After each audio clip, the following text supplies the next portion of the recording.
They told J.D. Vance to leave, expecting him to get angry. His response left the whole diner in silence. J.D. Vance pulled into the parking lot of Owen's Diner, a modest spot in the middle of Springfield, Ohio. It was the kind of place that had been around for decades, its neon sign flickering slightly, the scent of grilled burgers and fresh coffee slipping through the crack of the door every time someone walked in or out. He had heard about it from a local earlier that day, someone who swore by their homemade meatloaf and hand-cut fries. He was exhausted. A long day of meetings, handshakes, and policy discussions had worn him down, and all he wanted was a quiet meal before the drive back. The bell above the door jingled as he stepped inside. The place was small, but welcoming. At least that's how it felt at first. The kind of diner where the same handful of regulars occupied the same booths every night, where a wall of faded Polaroids by the register showcased decades of customers and staff. The air was thick with the scent of bacon grease and brewed coffee, and the low hum of conversation filled the room. J.D. caught the eye of the hostess behind the counter. She was mid-smile until she recognized him. It was quick, barely a second, but he noticed it. A hesitation, the kind that flickered across a person's face when they suddenly weren't sure what to do. Her lips pressed together in a thin line. He glanced around. A few customers had turned their heads in his direction. One man, halfway through his burger, leaned in and whispered something to the person across from him. Another, a woman in a flannel shirt, set down her coffee cup a little too hard, eyes narrowing just slightly before looking away. J.D. wasn't naive. He'd been in enough rooms to sense when he wasn't entirely welcome. But a diner? Here? The hostess hesitated, then stepped forward, tucking a loose strand of hair behind her ear. Good evening, she said, her voice careful. Are you dining in or taking out? J.D. let out a small, tired chuckle. Dining in, if that's all right. Another pause. Too long for a simple question. Actually, she glanced over her shoulder toward the kitchen, then back at him. I need to check something real quick. Just one moment. She disappeared through the swinging door, and J.D. was left standing there. A few more heads turned his way. A man at the counter shifted in his seat. Someone muttered something under their breath. Something wasn't right. The seconds stretched.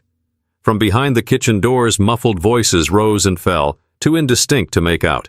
J.D. exhaled slowly, rolling his shoulders back. He wasn't going to make a scene. He wasn't going to assume anything either. Maybe there was a policy. Maybe they were short-staffed. Maybe. The hostess returned. This time she didn't look uncertain. She looked decided. I'm sorry, sir, she said, her voice firmer now. We can't serve you tonight. But the way she said it, the way the whole room seemed to tighten around her words, made it clear. This wasn't about business. This was personal. For a brief moment, J.D. Vance said nothing. The words just sat there between them, thick and heavy, like the kind of statement that didn't need an explanation. The diner had gone quiet. Not silent, but quiet enough. The sizzle of the grill in the back still crackled. A fork scraped against a plate somewhere, but the usual hum of conversation had dulled. People were watching, waiting. J.D. studied the hostess's face. She wasn't hostile, just firm. Like she'd made up her mind, or maybe someone else had made it up for her. His eyes flicked past her toward the kitchen window. A pair of cooks stood just beyond the counter, half hidden behind a heat lamp stacked with plates, their expressions unreadable. He cleared his throat. I'm sorry. Did I do something wrong? The hostess didn't fidget this time. It's just, we'd rather not serve you tonight. No policy. No, we're closing soon. Just that. J.D. let his hands settle on his hips, exhaling through his nose. He'd been in his fair share of uncomfortable situations, from political debates to interviews designed to trip him up. But there was something different about being turned away from a place as simple as a roadside diner. A cough broke the moment. J.D. turned slightly, catching the gaze of an older man sitting near the counter. The guy looked like he'd been coming here for years.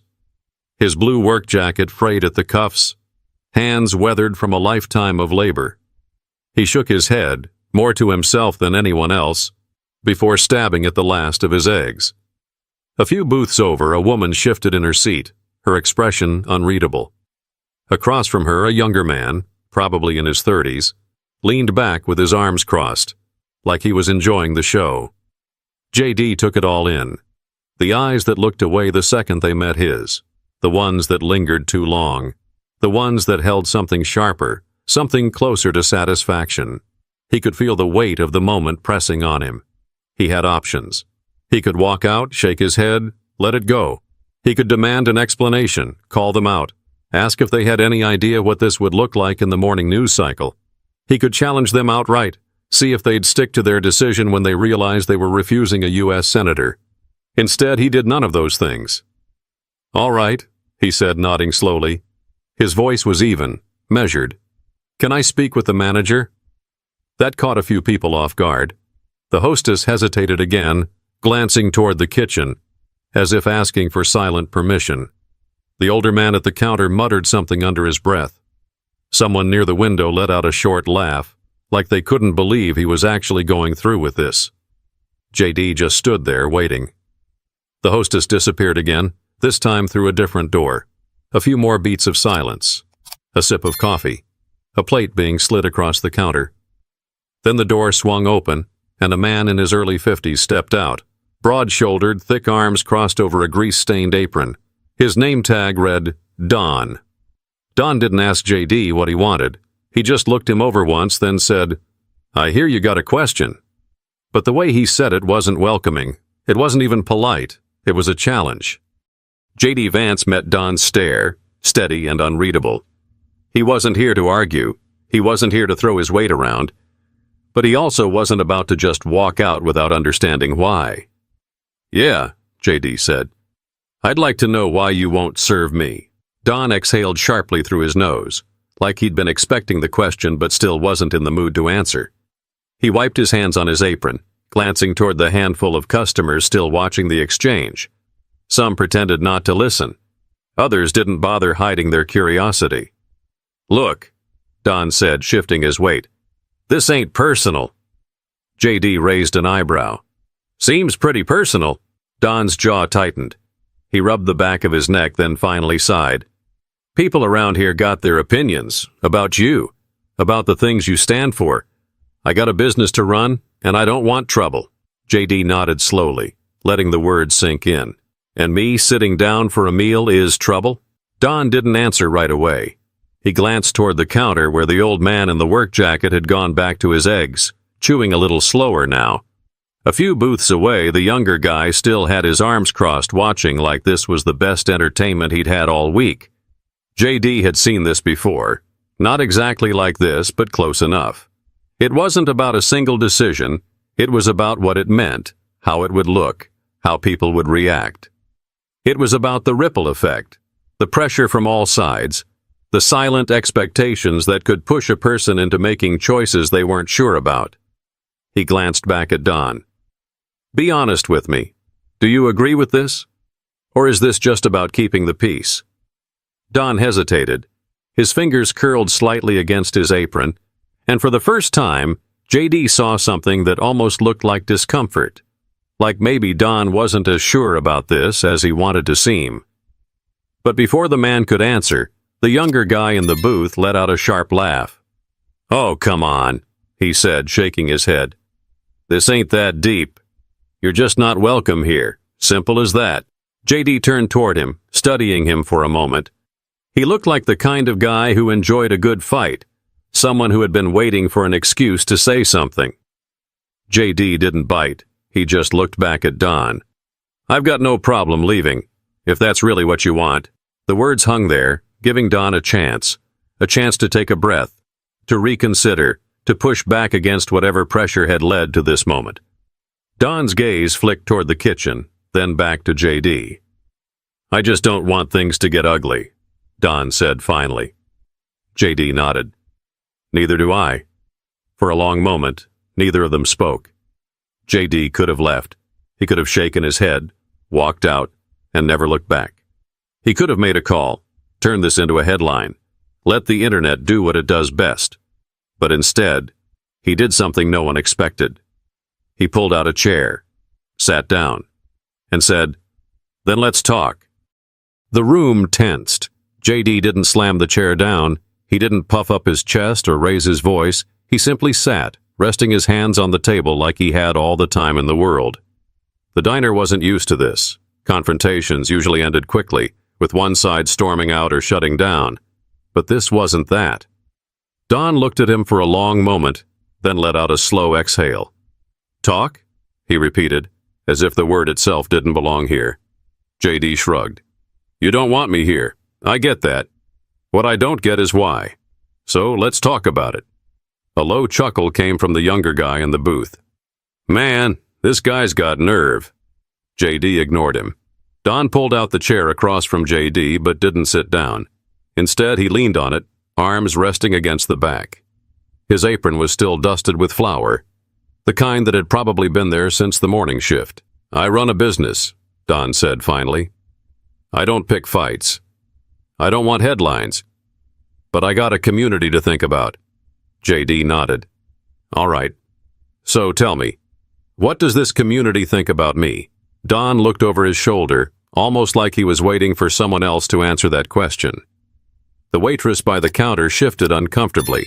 The man in the work jacket kept his eyes down, but his fork hadn't moved in a while. Then Don looked back. "People here don't like politicians. Don't trust them.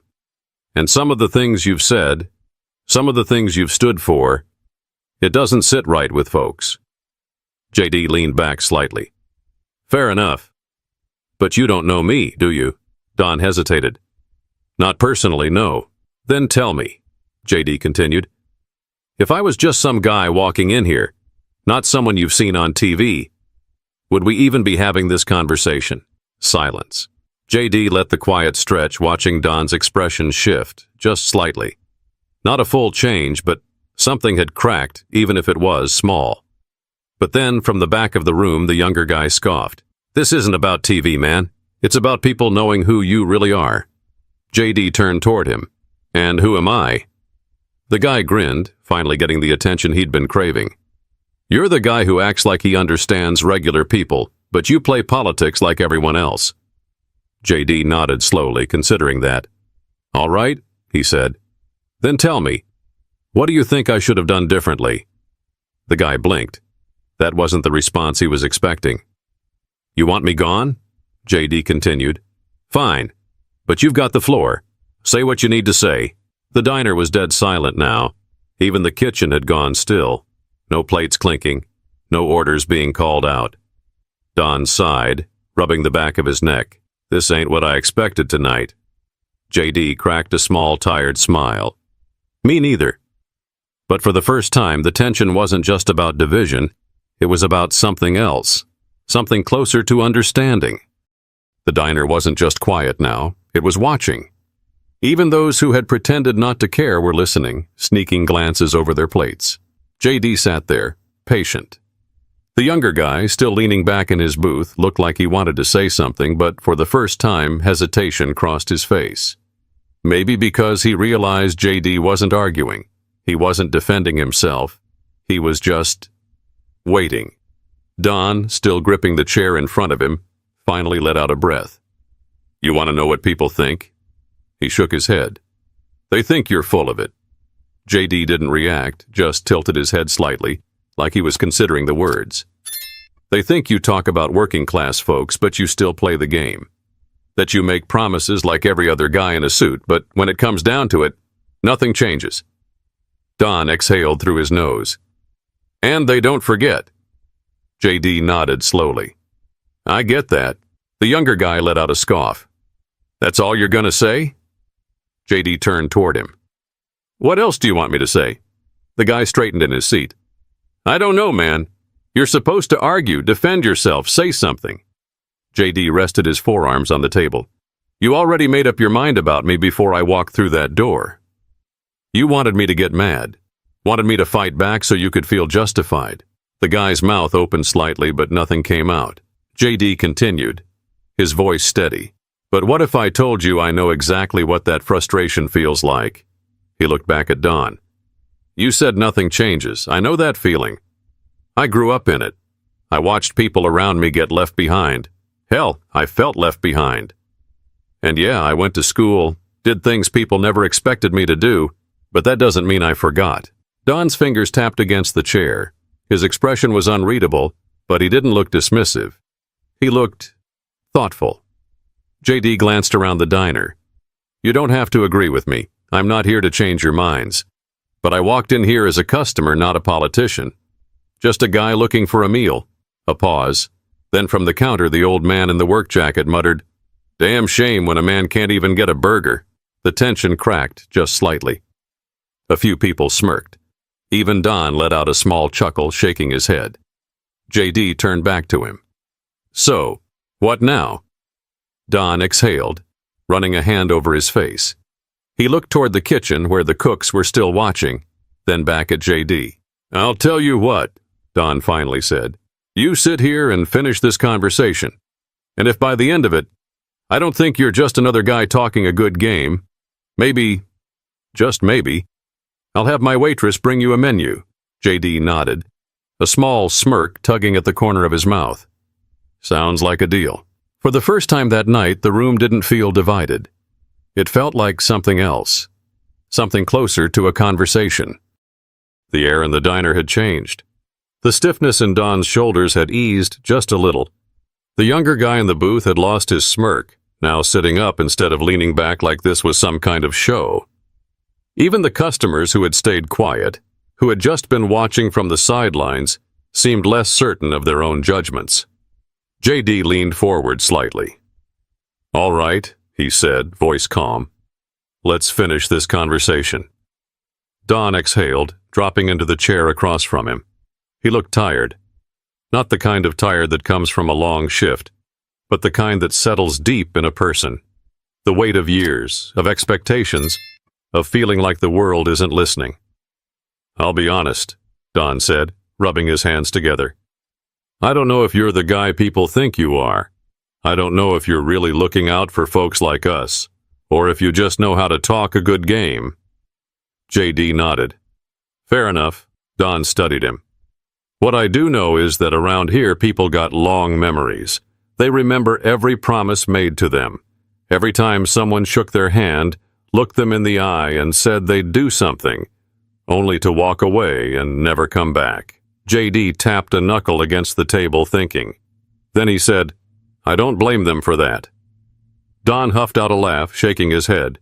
"That's the problem. Nobody ever does." A beat passed. Then, from the counter, the old man in the work jacket spoke again.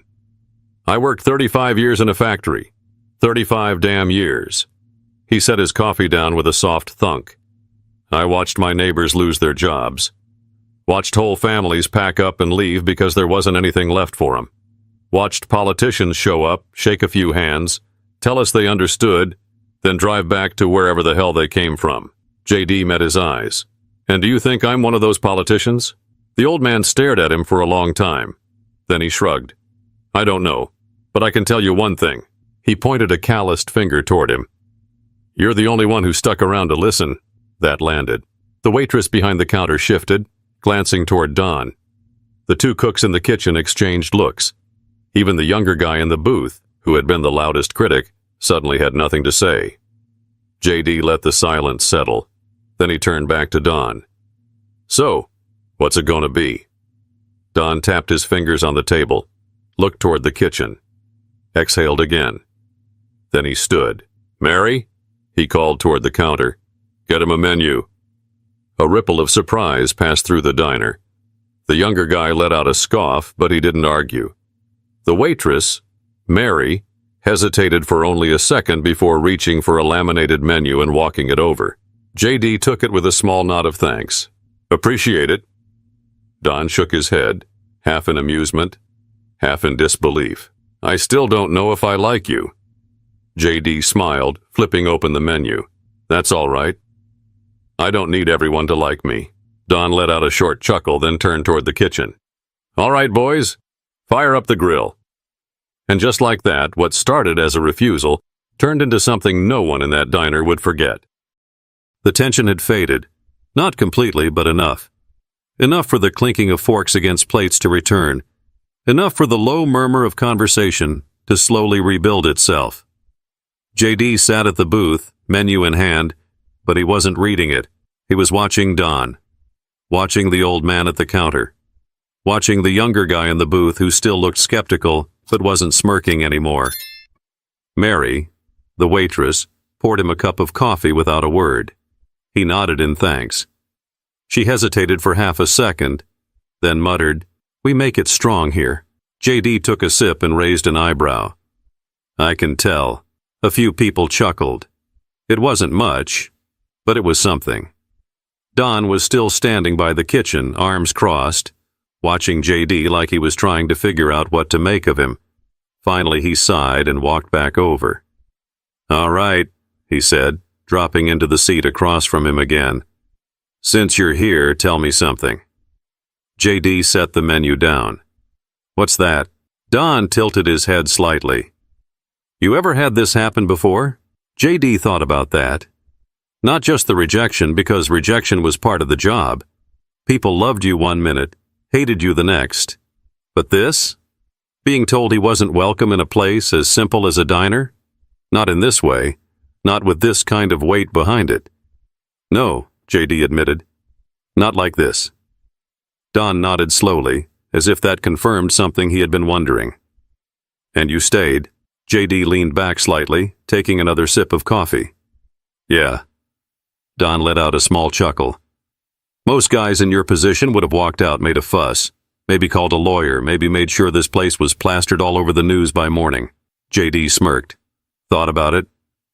Don laughed at that, shaking his head. Then he sobered. "You're not going to change everyone's mind." JD nodded. "I know." Don exhaled, rubbing the back of his neck. "And I can't promise I won't regret serving you tomorrow morning." JD grinned. "That's fair." The old man at the counter spoke up again, not looking up from his coffee. "Still a damn shame when a man can't get a burger." JD turned toward him. "Well, I think that's about to change." Mary appeared a moment later, setting a plate down in front of him. A classic diner cheeseburger, hand-cut fries on the side. Simple, but perfect. JD picked up the burger, took a bite. Silence. Then, with a straight face, he said, "Little dry." For half a second, the diner was dead still. Then Don barked out a laugh, the first genuine one of the night. A few others chuckled and Mary shook her head. JD set the burger down, wiping his hands on a napkin. "Kidding, it's good." Don just shook his head, still smirking. "You're a piece of work." JD nodded. "I've been told." The younger guy in the booth didn't say anything, but there was something different in his expression now. He wasn't sold, not completely, but he wasn't dismissing JD outright anymore either. As JD finished his meal, the diner started feeling like a diner again. Conversations picked up, plates clattered, coffee refills were poured. People still had their opinions. They still had their doubts. But for one night, in one small town, a different kind of conversation had happened.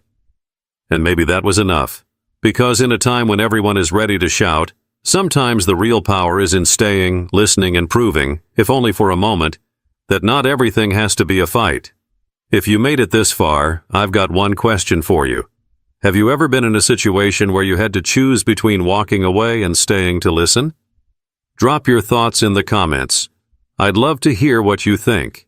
And if you found this story worth your time, don't forget to like, subscribe, and hit that notification bell. There's always another story to tell, and I'll be here to share it with you. Until next time.